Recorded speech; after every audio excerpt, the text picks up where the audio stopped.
l'université dans cette situation-là. Donc c'est pas le cadre médical qu'on nous a enseigné à l'université, mais j'estime que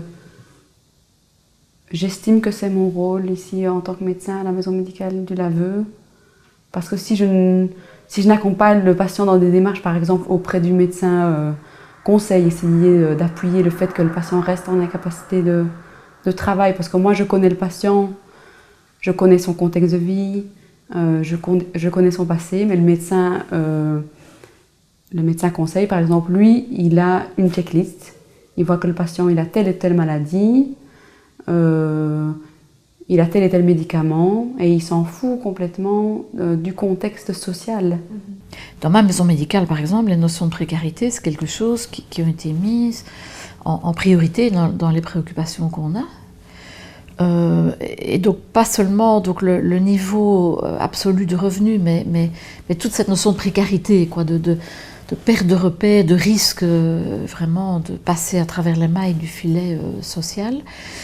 Et moi, je pense qu'on peut faire beaucoup de choses. On peut les repérer et on peut être témoin. Je pense qu'on fait encore partie peut-être des professionnels en qui les gens ont le plus confiance. On fait partie des professionnels de la santé, donc de la souffrance, la santé au sens large. Et donc je pense que les gens arrivent encore un peu à nous parler de leurs difficultés sociales. Pas toujours, parce que quand on creuse, on voit parfois que c'est bien pire que ce qu'ils nous disent. Ils sont parfois très gênés, notamment de dire qu'ils sont analphabètes, par exemple. Donc ça, il faut vraiment qu'on cherche. Mais je pense que nous, par cette relation-là, on peut justement arriver à mettre ça à jour. Et puis peut-être de voir avec eux ce qu'on peut faire pour les aider. À partir du moment où on peut permettre à une personne de retrouver un endroit et de l'accompagner, on maintient le contact et on essaie de voir les gens régulièrement tout en essayant quand même de tendre une certaine autonomie. Il ne faut pas que la personne devienne dépendante par rapport à nous. Mais voilà, la personne, à partir du moment où la personne te fait confiance, elle sait que s'il y a un problème, elle peut venir te trouver. Et je dis, quand on parvient à faire ça, c'est déjà gagné. Donc il y a un combat contre les institutions, mais il y a aussi un combat à faire avec les gens et à construire une relation de confiance. En expliquant aux gens, voilà, il ne faut pas venir me trouver toutes les semaines, mais vous savez que si vraiment il y a un problème, là vous pouvez compter sur moi et on peut voir ce qu'on peut faire ensemble. De plus en plus de personnes qui sont tellement marginalisées que je joue le rôle de médiateur entre des services sociaux de première ligne et des personnes.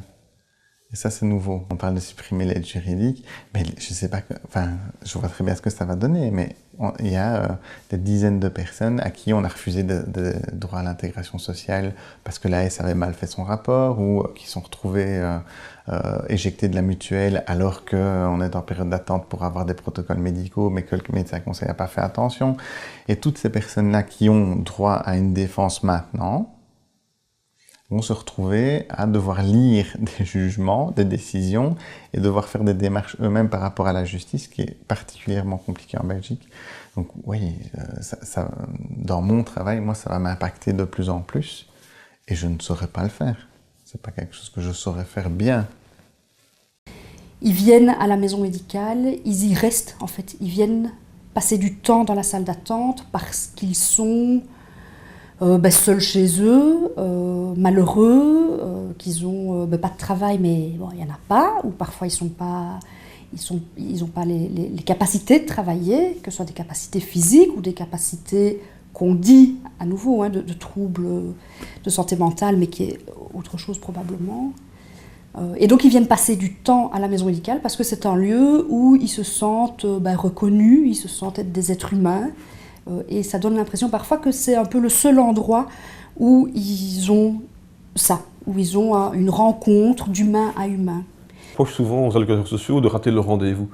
Fatalement, ils sont incapables de se projeter dans l'avenir, ils ont perdu cette capacité à se projeter dans l'avenir. Donc, gérer un rendez-vous, pour eux, ça devient quelque chose d'incommensurable, quelque chose de compliqué à gérer. Et ça, moi, pour travailler avec ce type de personnes, moi je l'entends, je le comprends, je le vis tous les jours.